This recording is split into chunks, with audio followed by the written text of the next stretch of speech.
Chapter कौन सा हमारा, लाइफ प्रोसेस, इसका लास्ट पार्ट क्या है, एक्सक्रीशन। इसको स्टार्ट कर रहे हैं, ठीक है। एक्सक्रीशन समझने से पहले हमारे पास दो यहाँ पे मैंने कॉलम्स या दो हमने यहाँ पे क्या कर रखा है, पार्टीशन कर रखा है। एक की हेडिंग लिखी है इजेशन और एक की हेडिंग क्या लिखी हुई है हमने, एक्सक्रीशन। ये इजेशन का ही सुना है नाम तुमने? जो हमारी बॉडी का अनडाइजेस्टेड फूड है उसको रिमूव करना बॉडी से, इसको इजेशन कहते हैं, ना कि एक्सक्रीशन। तो इजेशन में और एक्सक्रीशन में क्या होता है, डिफरेंस है। समझ में आई बात या नहीं? तो हमारी बॉडी में जो खाना डाइजेस्ट नहीं हो पाया, जो खाने को अब्सॉर्ब नहीं कर पाया, अब्सॉर्प्शन कौन करवाता है, विलाई कहां पाए जाते हैं, स्मॉल इंटेस्टाइन। तो खाना अब्सॉर्ब कहां हो रहा है, स्मॉल इंटेस्टाइन में। तो जो खाने का पार्ट, कौन सा खाना, डाइजेस्टेड खाना, डाइजेस्टेड खाने का जो पार्ट क्या नहीं हो पा रहा, अब्सॉर्ब नहीं हो पा रहा, उसी को हमने बोल दिया अनडाइजेस्टेड पार्ट।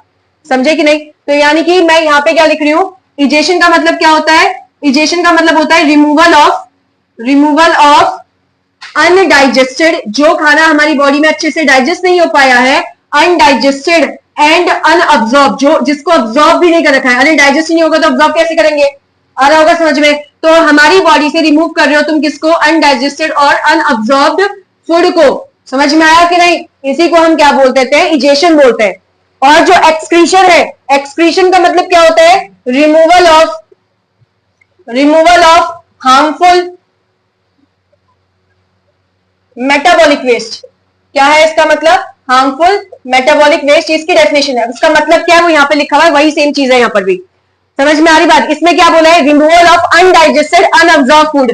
और एक्सक्रीशन का मतलब क्या होता है, हमारी बॉडी से हार्मफुल मेटाबॉलिक वेस्ट को बॉडी के बाहर फेंकना, ये हमारा एक्सक्रीशन होता है। अब पहले यहाँ डेफिनेशन देखते हैं एक्सक्रीशन की, जो यही लिखी है, जो यहाँ पे आएगी। क्या लिखा है, एक बायोलॉजिकल प्रोसेस है। बायोलॉजिकल मतलब जो हमारी बॉडी के अंदर होती है, जो एक लिविंग बॉडी के अंदर होती है, लिविंग ऑर्गेनिज्म के अंदर होती है, उसको एक्सक्रीशन कहते हैं। जिसकी वजह से ऑर्गेनिज्म जो है वो रिमूव करता है किसको, हार्मफुल मेटाबॉलिक वेस्ट को, जो कि उसकी बॉडी के अंदर बने थे। आया समझ में इतना? अब ये पहला क्वेश्चन ये होता है कि ये जो हार्मफुल मेटाबॉलिक वेस्ट है ये क्या क्या है। मेरी बॉडी का कार्बन डाइऑक्साइड बना है, मेरी बॉडी के अंदर बना है कि नहीं बना? कार्बन डाइऑक्साइड कैसे बनता है, कैसे बनता है, रेस्पिरेशन से। मेरी बॉडी के अंदर ग्लूकोज कहां से आया, डाइजेशन से। तो डाइजेशन से ग्लूकोज आया, वो ग्लूकोज चले गया कहां पर, सेल के अंदर, वहां रेस्पिरेशन हुई, कार्बन डाइऑक्साइड बना नहीं बना, पता है? यहां पे लिख रही हूं, यहां वाले पार्ट में लिख रही हूं, क्या C6H12O6 जो कि ग्लूकोज है, इसका ऑक्सीजन के प्रेजेंस में रिएक्शन होता है कि नहीं होता? और क्या बनता है, कार्बन डाइऑक्साइड बनता है और पानी बनता है, और साथ में क्या बनती है, एनर्जी। मैं इसको बैलेंस नहीं कर रही हूं अभी, ठीक है, लो कर लो यार, बस इतना सा तो 6 और 6 तो लगा रहे हैं, ठीक है, और यहाँ पर 6 ऑक्सीजन लगा रहे हैं। समझ पा रहे हो मेरी बात या नहीं? तो यहाँ पर जो कार्बन डाइऑक्साइड निकल रहा है वो मेरी बॉडी के लिए क्या हो गया, हार्मफुल हो गया। अब ये मेटाबॉलिक क्या है वो छोड़ो, लेकिन वो क्या हो गया, मेरे लिए हार्मफुल हो गया। तो उसको, ये लिखा हुआ है ना कार्बन डाइऑक्साइड, तो इसको मेरी बॉडी के बाहर निकालना जरूरी है। और अभी क्योंकि देखो मैंने यहाँ पे ये नहीं लिखा रिमूवल ऑफ यूरिन, ये नहीं लिखा हुआ है, क्योंकि सिर्फ यूरिन को बॉडी के बाहर निकालना ये हमारा एक्सक्रीशन नहीं होता। समझ में आ रही बात? यूरिन के अलावा भी कोई दूसरे हार्मफुल वेस्ट होते हैं जो मेरी बॉडी के अंदर बन रहा है, उसको बाहर निकालना है। ये भी हार्मफुल है, ये भी हार्मफुल है, लेकिन ये किससे आया है, ये मेरे अनडाइजेस्टेड फूड की वजह से बना हुआ है। समझे या नहीं समझे? यहाँ पर भी खाना टूट रहा है, सब कुछ हो रहा है यहाँ पर भी। समझ रहे हो मेरी बात या नहीं? तो यहाँ पर और यहाँ पर डिफरेंस इसका है कि ये हमारे खाने वाले पार्ट की बात कर रहा है और ये खाने के बाद वाली पार्ट की बात कर रहा है। क्योंकि जब खाना एक बार डाइजेस्ट हो चुका है तो पूरी बॉडी के अंदर गया ना, और जहां जहां जाएगा, जहां जहां उसकी रिक्वायरमेंट थी, गया नहीं गया खाना डाइजेस्ट होने के बाद, जहां जहां रिक्वायरमेंट थी बना ना कुछ, और ये जब बना, अब ये वाले वेस्ट की बात कर रहा है, जो ये बन चुका है इसको कैसे बाहर फेंके। समझ में आया नहीं आया क्या बोल रही हूँ? तो इस वेस्ट को बाहर फेंकने के लिए हमें क्या चाहिए, एक्सक्रीशन चाहिए। यूरिन के अलावा है कुछ और, आगे देखो क्या है, एक्सेस वाटर। अगर मेरी बॉडी में बहुत ज्यादा पानी आ गया तो क्या होगा, क्या होगा? तुमने ऑस्मोसिस का नाम सुना है? ये मेरे बॉडी के अगर सेल हैं, ये अगर बॉडी के सेल हैं, बाहर पानी बहुत ज्यादा है, क्या पानी अपने हायर कंसेंट्रेशन से लोअर कंसेंट्रेशन में मूव कर जाएगा? तो पानी बाहर से कहां चले जाएगा, सेल के अंदर, और सेल क्या हो जाएगा, फूल जाएगा। और एक मतलब सेल फूलते फूलते फूलते फूलते क्या हो जाएगा, लास्ट में फट जाएगा, यानी कि रप्चर हो जाएगा। और अगर ऐसी कंडीशन आ गई तो मैं तो लास्ट में डेड हो जाऊंगी ना। समझ में आई बात? तो जो एक्स्ट्रा मेरी बॉडी के अंदर पानी आ गया है उसको भी क्या करना पड़ेगा, बॉडी के बाहर फेंकना पड़ेगा। लास्ट में थर्ड पॉइंट क्या लिखा है, एक्सेस मिनरल सॉल्ट। अब ये मिनरल सॉल्ट होता क्या है, ये नहीं कि तुमने नमक खा लिया, उसकी बात नहीं कर रहा है ये, उसकी बात भी कर रहा है, नमक खाने वाली बात भी कर रहा है, साथ में हम बहुत सारे क्या करते हैं, जैसे हमने टमाटर भी खाया है, खाया कि नहीं खाया, हम ब्रिंजल वगैरह सब कुछ खाते हैं, तो उन सब में कुछ ऐसे सॉल्ट होते हैं जो मेरी बॉडी में जाते हैं, कुछ ऐसे सॉल्ट होते हैं जो मेरी बॉडी में जाते हैं और वो आपस में चिपक जाते हैं। क्या तुमने सुना है पथरी हो जाती है? तो तुमने पत्थर थोड़ी खाया था जो तुम्हारी बॉडी में स्टोन हो जाता है। और अगर बॉडी में स्टोन आ रहा है, और बॉडी में स्टोन कहां होता है, या तो किडनी में आ जाएगा या गॉल ब्लैडर में, यही तो सुना है तुमने कि इसके पित्त की थैली में, पित्त बोलते हैं ना हिंदी में गॉल ब्लैडर को, कि इसके पित्त की थैली में क्या आ गया, किडनी, सॉरी वो स्टोन बन गया। तो पत्थर कहां से आया? तुम पत्थर थोड़ी खा रहे हो। चलो कभी कभी चावल के साथ साथ कंकड़ आ गया, वो कंकड़ तुम्हारा, भाई वो तो ऐसे का ऐसे निकल जाएगा बाहर, वो तुम्हारा खून में एब्जॉर्ब थोड़ी हो जाएगा। इतना तो समझ में आ रहा है कि नहीं आ रहा है? अगर तुम रेत भी खा रहे हो, चौक खा लिया, तो वो तो खून में एब्जॉर्ब कैसे होगा, वो तो एज इट इज निकल जाएगा। और इसी तरीके से जब हम सब्जियां खाते हैं, सब्जियों में भी कुछ चीजें ऐसी होती है जो हमारे लिए अच्छी नहीं होती, हमारी बॉडी के लिए अच्छी नहीं होती, इसलिए बोलते हैं ज्यादा से ज्यादा पानी पियो। क्योंकि पानी क्या करेगा, इनके अंदर जो सॉल्ट होते हैं, उसको सॉल्ट क्या होता है, प्लस और माइनस वाला होता है, नहीं होता, प्लस और माइनस वाला, समझ रहे हो कि नहीं? तो हमारी बॉडी में, नमक की बात नहीं कर रही हूं, नमक के अलावा भी कुछ और सॉल्ट होते हैं, तुम्हें पता है ना, सॉल्ट सिर्फ नमक को नहीं कहते। तो हमारी बॉडी में जो प्लस और माइनस वाली चीजें हैं वो आपस में चिपक जाएंगी तो सॉल्ट हो जाएंगी। और ये सॉल्ट अगर पानी में नहीं घुला, अगर ये सॉल्ट पानी में नहीं घुला तो चिपके रहेंगे, इसके ऊपर और चिपकते जाएंगे और ये पत्थर का फॉर्म ले लेंगे, समझे कि नहीं? और अगर पत्थर का फॉर्म है तो नलियों में फंस जाएगा ना, और नलियों में फंस जाएगा तभी तो आगे भाई दिक्कत होगी ना, फिर दर्द होना स्टार्ट हो जाता है। आ रही बात समझ में कि नहीं? क्योंकि नलियां तो बहुत पतली होती है हमारी, मेरी बात समझे? तो इसीलिए अगर कोई मेरी बॉडी में एक्सेस में क्या है, कोई मिनरल सॉल्ट आ चुके हैं, तो उसको बॉडी से बाहर निकालना पड़ेगा। कैसे निकालेंगे? एक्सक्रीशन के थ्रू निकालेंगे, समझे? इसलिए बोलते हैं ज्यादा ज्यादा पानी पियो, क्योंकि पानी उसको पास आने देगा नहीं, उनको दूर बना के, अरे पानी क्या करेगा, उनको दूर दूर कर देगा। अगर ये दूर हो जाएंगे और फिर उसके बाद तुम्हें क्या जाना है, वॉशरूम में तो जाना है, तो उसके साथ साथ निकल भी जाएंगे बॉडी के बाहर, समझे? तो चिपक के रहेंगे नहीं, तो ये बॉडी में स्टोन भी नहीं बनाएंगे। मेरी बात समझ गए? लास्ट क्या है, लास्ट हमारे लिए सबसे ज्यादा इंपॉर्टेंट जो है नाइट्रोजिनस वेस्ट। अब ये नाइट्रोजिनस वेस्ट होता क्या है, मैंने प्रोटीन खाया है ना, प्रोटीन खाया कि नहीं खाया? अब प्रोटीन को भी तुमने अमीनो एसिड के अंदर तोड़ा है, पता है ना, पेट के अंदर, हमारे पेट मतलब हमारी जो डाइजेस्टिव सिस्टम है उसके अंदर प्रोटीन को तोड़ा जाता है अमीनो एसिड के अंदर।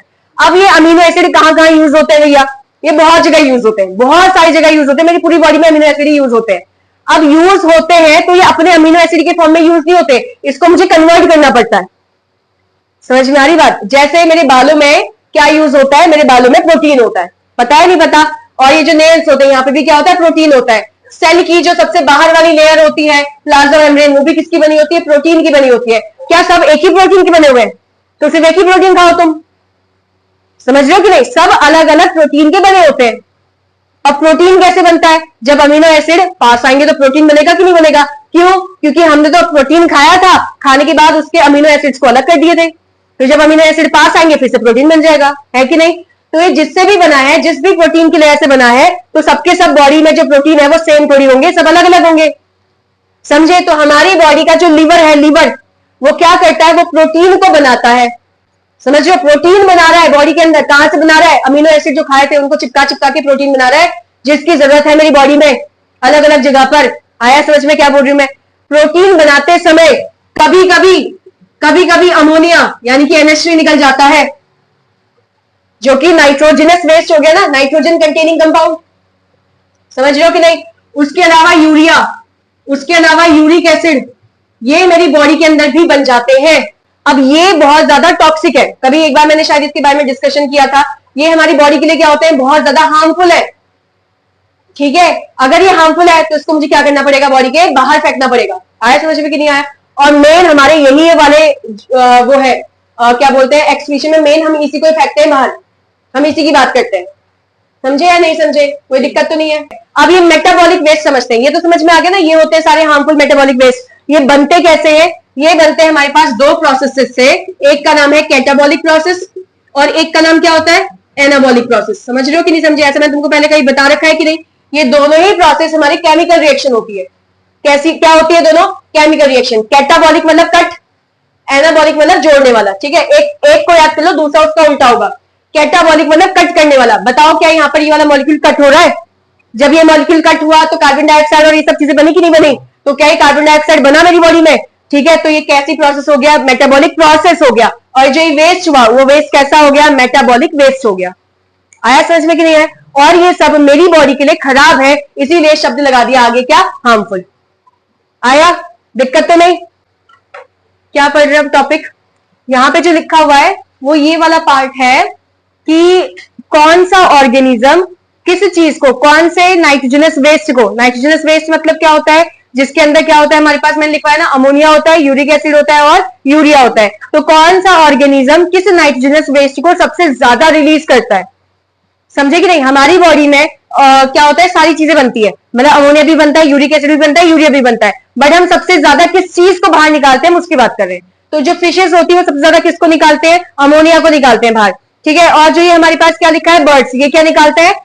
यूरिक एसिड निकालते हैं। और जो मैमल्स हो गए, मैमल्स पता है ना सभी को क्या होते हैं, जैसे कि हम हो गए, जो भी हमारे मंकीज हो गए, यहाँ पे डॉग्स वगैरह आते हैं, कैट्स वगैरह आते हैं, हॉर्सेस, एलिफेंट्स, सब कुछ ये तुम्हारे मैमल्स के अंदर आते हैं। ठीक है, तो सभी मैमल्स के पास, सभी मैमल्स क्या करते हैं, अपनी बॉडी से किसको डिस्चार्ज करते हैं? यूरिया को निकालते हैं।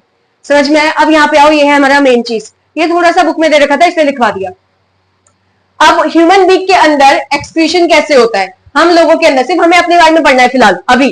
ठीक है, हमारी बॉडी के अंदर एक्सक्रीशन कैसे होता है, हमने यहां से स्टार्ट करना है। तो मेरी बॉडी में दो चीजें पाई जाती है। अब यहाँ पर क्या है, यहाँ पे लिखा है एसेसरी एक्सक्रीटरी ऑर्गन।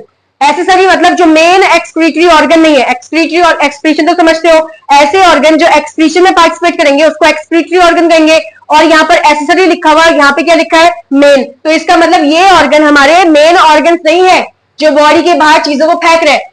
तो हमारे पास दो टाइप के, मैंने क्या बोला, एक्सक्रीटरी ऑर्गन्स होते हैं। एक तुम्हारा एसेसरी यानी कि जो मेन नहीं है, और दूसरा क्या है हमारे पास? Main accessory organ. ठीक है, हमारे पास जो क्या बोला मैंने? Main excretory organ. ठीक है, हमारे पास जो एसेसरी एक्सक्रीटरी ऑर्गन है उसके अंदर तीन कैटेगरी बना रखी है। एक हो गया लंग। लंग, और ये क्या है? वो चीज जिसको ये रिमूव करेंगे बाहर, ये वो लिखा हुआ है। तो लंग क्या रिमूव करेगा? कार्बन डाइऑक्साइड को रिमूव करेगा। समझ में आ ही रहा होगा, है ना? अरे लास्ट में कार्बन डाइऑक्साइड तो लंग्स के पास ही आता है, फिर वही तो रिमूव करेगा बाहर। समझे? तो लंग भी हमारा क्या होता है? एक्सक्रीटरी ऑर्गन होता है। ऑप्शन में आएगा ये चीज कि लंग हमारा एक्सक्रीटरी ऑर्गन होता है नहीं होता करके, तो गलत मत कर देना, ये भी होता है, दिख रहा होगा। दूसरा एक्सक्रीटरी ऑर्गन कौन है? लीवर। क्योंकि लीवर क्या प्रोड्यूस कर रहा है? यूरिया और यूरिक एसिड प्रोड्यूस कर रहा है। जब प्रोटीन टूटता है तो हमारे पास क्या बन रहा है? यूरिया और यूरिक एसिड, ऐसा लिखा हुआ है यहाँ पर। समझ में आया कि नहीं? तो अगर इसने यूरिया के, सॉरी, लीवर के अंदर अगर प्रोटीन टूट रहा है तो लीवर के अंदर क्या बन रहा है? यूरिया और यूरिक एसिड बन रहा है। फिर इसको कहां फेंका जाएगा? इसको फेंका जाएगा ब्लड के अंदर। तो ये समझ में आया? ब्लड में वो यूरिया आ कहां से रहा है? आया समझ में कि नहीं? ब्लड में यूरिया आ कहां से रहा है? उसको बनाने वाला कौन है? लीवर। कहां, कैसे बना रहा है? प्रोटीन से बना रहा है। आया समझ में? आगे क्या लिखा हुआ है? स्किन। पसीना आता है ना, अभी गर्मियों का टाइम चल रहा है, पसीना आता है। जब पसीना आता है तो स्वेट जो निकल रहा है उसमें पानी तो है ही है। कभी गलती से जब तुम भाग रहे हो, खेल रहे हो, तो पसीना जब मुंह में चले जाता है तो कैसा टेस्ट आता है उसका? नमकीन आता है ना। तो इसका मतलब स्किन क्या क्या निकाल रहा है? एक्सेस अमाउंट ऑफ, जो भी हमारा पानी है, ज्यादा अमाउंट में पानी वही निकाल देता है स्किन। उसके अलावा क्या है इसमें? सॉल्ट, वो भी निकल गया। कुछ अमाउंट में यूरिया और यूरिक एसिड भी निकल जाता है हमारी बॉडी से स्किन के थ्रू। आया समझ में कि नहीं? बट ये मेन नहीं थे। मेन कौन है? मेन ये रहा, मेन एक्सक्रीटरी सिस्टम इस साइड है। क्या लिखा है? मेन एक्सक्रीटरी सिस्टम कौन है? तुम्हारा किडनी, उसके अलावा कोई नहीं है। और ये सिस्टम नहीं लिखा है, यहाँ पे क्या लिखा है? ऑर्गन। अगर तुमसे पूछा जाएगा मेन ऑर्गन जो मेरी बॉडी में एक्सक्रीशन करवाता है वो कौन है? किडनी। ये किडनी ने अपने दो चार भाइयों के साथ मिलकर एक पूरा सिस्टम बना दिया, उसको बोला गया है मेन एक्सक्रीटरी सिस्टम, जो अब हम इसके बाद पढ़ेंगे। आया समझ में कि नहीं आया? उस मेन एक्सक्रीटरी सिस्टम का यहाँ पर नाम क्या है? Urinary system. अरे यूरिन बना रहे हैं ना, तो यूरिन जब बना रहे हैं सब कुछ एक पूरे सिस्टमैटिक तरीके से बनाएंगे, अपने मन से थोड़ी लगा देंगे कुछ भी बना देंगे। तो एक पूरे सिस्टमैटिक, जैसे हमारा खाना जो डाइजेस्ट हो रहा है एक सिस्टम में होता है ना, अपने मन से थोड़ी डाइजेस्ट हो गया। और अगर मेरा रेस्पिरेशन भी हो रहा है तो वो भी सिस्टम में हो रहा है।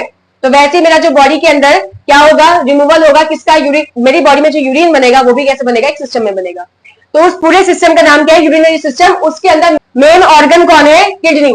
आया समझ में? किडनी का यहाँ पर रोल पूछा है तुमसे, क्या रोल करता है ये ब्लड को छानता है, पानी को नहीं छान रहा। किसको छानता है? ब्लड को। अभी समझाऊंगी कैसे। पूरी बॉडी का जो ब्लड है वो किडनी के पास जाएगा, किडनी फिर ब्लड को छानेगा, और छानने के बाद जो यूरिन है उसको अलग कर देगा। समझ में आया कि नहीं आया? और यूरिन कैसे बनता है हमें पूरा पढ़ना ही है। तो क्या लिखा, रोल किसका रोल है, किडनी का। किस चीज में रोल है इसका, कि ब्लड को फिल्टर करता है, क्या बनाता है, यूरिन बनाता है। अब यूरिन क्या होता है, यूरिन क्या होता है, यूरिन इन सब चीजों से मिलकर बना होता है। ये क्या लिखा है, मेड ऑफ। तो यूरिन तुम्हारा किससे बना होता है, इन सब चीजों से मिलकर बना होता है। क्या क्या, ज्यादा अमाउंट में पानी। तुमको मैंने बताया था ना, अगर मेरी बॉडी में ज्यादा अमाउंट में पानी रह गया है तो सेल के अंदर घुस जाएगा और सेल फूट जाएंगी, हाँ है ना। तो इसीलिए ज्यादा अमाउंट में पानी क्या है, उसको बाहर फेंकना है। दूसरा, सॉल्ट, मेरी बॉडी में ज्यादा सॉल्ट रह गया तो सब चिपक जाएंगे और स्टोन हो जाएगा बॉडी के अंदर, तो उसको भी बाहर फेंकना है। यूरिया और यूरिक एसिड तो मेरी बॉडी के लिए वैसे ही हार्मफुल है कि नहीं, वो मेरी बॉडी का यूजफुल है ही नहीं चीज। अगर मेरी बॉडी में यूज होता तभी तो रखेंगे, जो हार्मफुल है उसको बाहर फेंको ना, कल को डिजीज कॉज कर देगा मेरी बॉडी के अंदर। वो आया समझ में कि नहीं? तो ये भी हमारा सब बॉडी के बाहर जाएगा। अब वो कैसे जाएगा, ये सारा का सारा मिक्स हो जाता है पानी के अंदर, ये सारे के सारे आपस में मिक्स हो जाते हैं, और जब ये मिक्स हो जाते हैं तो क्या बनता है, यूरिन बनता है। आया नहीं आया? थोड़ा सा एक बार शॉर्ट में समझा रही हूँ फिर हम खत्म कर रहे हैं। एक्सक्रीशन हमारी ह्यूमन की बॉडी में दो टाइप का है, एक एसेसरी है और एक ऑर्गन की बात लिखा है, सिस्टम नहीं, ऑर्गन की बात कर रहा है। एक एसेसरी है और एक मेन है। जो ऑर्गन एसेसरी है, जो मेन नहीं है, वो हो गया लंग, लीवर और स्किन। लंग निकालता है कार्बन डाइऑक्साइड, लीवर क्या निकाल रहा है, यूरिया यूरिक एसिड, और स्किन क्या निकाल रहा है, ये सब कुछ जो यहाँ पे बन रहा था, यानी कि पानी भी निकालेगा, सॉल्ट भी निकालेगा, यूरिया भी निकाल रहा है, यूरिक एसिड भी निकाल रहा है। फिर आ जाता है मेन एक्सक्रीटरी ऑर्गन, सिस्टम नहीं, ऑर्गन। और वो ऑर्गन कौन है मेरा, मेन एक्सक्रीटरी ऑर्गन कौन है, किडनी। किडनी क्या करता है, पूरा सिस्टम बनाता है जिसको हमने मेन एक्सक्रीटरी सिस्टम कह दिया। उसका दूसरा नाम क्या है, यूरिनरी सिस्टम हो गया, क्योंकि यूरिन बनाता है। तो काम क्या है इसका, ब्लड को छानता है और यूरिन बनाता है। और यूरिन किस किस चीज से मिलकर बना होता है, पानी, जो कि बहुत ज्यादा अमाउंट में होता है, सॉल्ट, यूरिया और यूरिक एसिड। आया समझ में, कोई दिक्कत तो नहीं?